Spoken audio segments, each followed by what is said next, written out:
Magandang tanghali mga kaparokya. Today is January 17, araw ng Miyerkules, at inyo na namang masasaksiyan ang panibagong yugto ng ating online views update ng tatlong noontime show dito sa ating bansa, ang tahanang pinakamasaya, ang Eat Bulaga at ang Eat Showtime. At bago natin simulan ay pakisubscribe ang aking YouTube channel, pakiclick ang bell notification icon para lagi kayong updated sa mga bagong video na ilalabas ko. So mga kaparokya, nag-guest nga ang legendary band na River Maya sa Eat Bulaga at talagang dumagundong ang stage ng longest running noontime show dito sa ating bansa. Ito ay preparasyon nila at to promote na rin ang kanilang upcoming reunion concert na gaganapin sa February 17. At walang kakupas-kupas ang River Maya at napakagaling talaga mag-perform stage ni Bamboo Manyala or Bamboo. Pinagkaguluhan talaga sila di lang sa Eat Bulaga pati na din sa loob ng TV5. Kaabang-abang ang reunion concert ng River Maya na after so many years ay muli na naman nating makikita on stage ang original member ng River Maya. Mga kaparokya, upon checking sa Facebook Live ng tatlong noontime show, umabot ng 17K live viewership ang performance nito sa Eat Bulaga, samantalang sa katapat na programa ay 14.2K para sa Eat Showtime at tahanang pinakamasaya na umabot lamang ng 723 live viewership. So talagang inabangan ang pag-guest ng River Maya sa longest running noontime show na Eat Bulaga. So mga kaparokya, panoorin natin ang reunion concert ng River Maya sa February 17. So tara ating alamin ang online viewership ng tatlong noontime show. Para sa tahanang pinakamasaya, Undertip Incorporated Facebook page na may 327K followers. Sa Eat Bulaga Under TVJ Facebook page na may 1.9 million followers at sa Eat Showtime na may 16 million followers. So as of 12:44, ang tahanang pinakamasaya ay may 619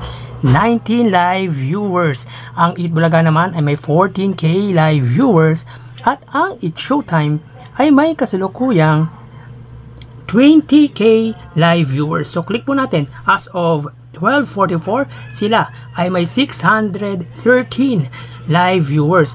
Ang Eat Bulaga naman po ng Tito, Vic and Joey ay may 14K live viewers at ang Eat Showtime ay may 20K live viewers. So ulitin po natin, para po sa tahanang pinakamasaya, sila ay may 602 live viewers. Ang Eat Bulaga naman po ng Tito, Vic and Joey ay mayroong 14K live viewers at ang Eat Showtime ay may 20K live viewers. So bali dito sa may Facebook Live, ang nanguna ay ang Eat Showtime, pumangalawa ang Eat Bulaga at pumangatlo ang tahanang pinaka masaya. Pero pagdating po sa percentage ay lamang po ang Eat Bulaga ng Tito, Vic and Joey sapagkat ang kanilang followers ay 1.9 million subscribers, samantalang ang Eat Showtime ay umabot ng 16 million followers. So mapunta naman po tayo sa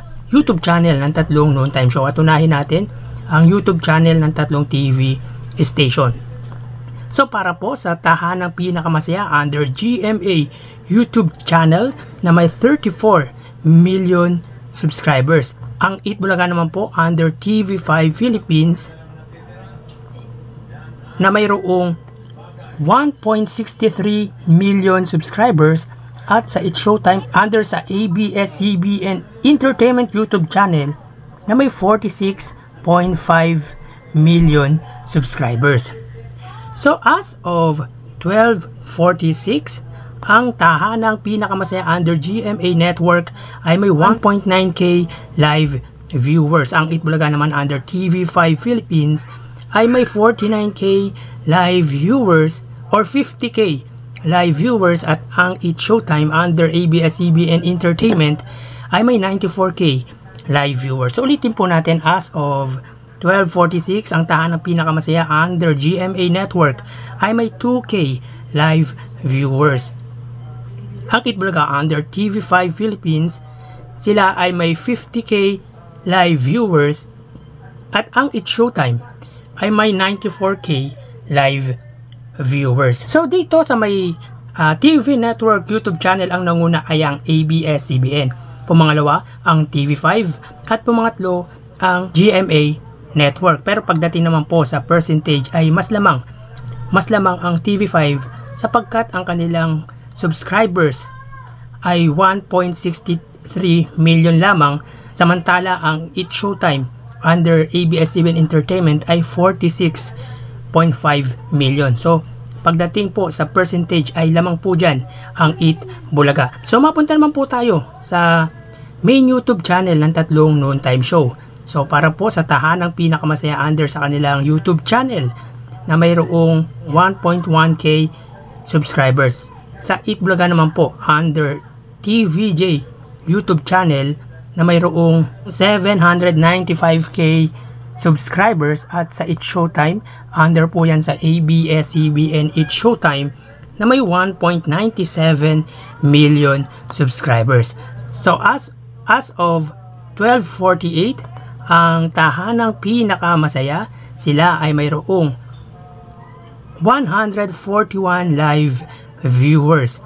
Ang Eat Bulaga naman po ng Tito, Vic, and Joey ay may kasalukuyang 51k live viewers, at ang It's Showtime ay may kasalukuyang 69k live viewers. So ulitin po natin, as of 12:49, ang tahanang pinakamasaya ay may 135 live viewers.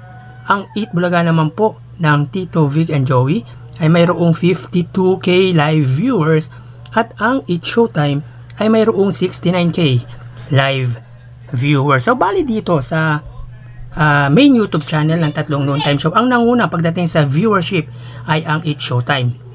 Pumangalawa ang Eat Bulaga, at pumangatlo ang tahanang pinaka masaya. Pero pagdating po yan sa percentage ay mas lamang ang Eat Bulaga sapagkat ang kanilang subscribers ay wala man lang sa milyon, samantalang ang It's Showtime ay almost 2 million. So pag i-convert natin yan sa percentage ay malamang na mas lamang ang Eat Bulaga ng Tito, Vic, and Joey. So ang total na nakuha ng tahanang pinakamasaya ay 2.1k live viewers.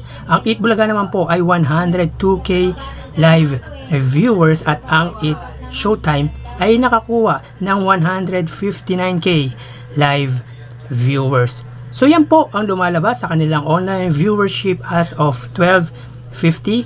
Mamaya po magbabalik po tayo sa ikalawang yugto ng ating online views update ng tatlong noontime show dito sa ating bansa. Magsiingat po tayo at magsikain. Thank you and God bless.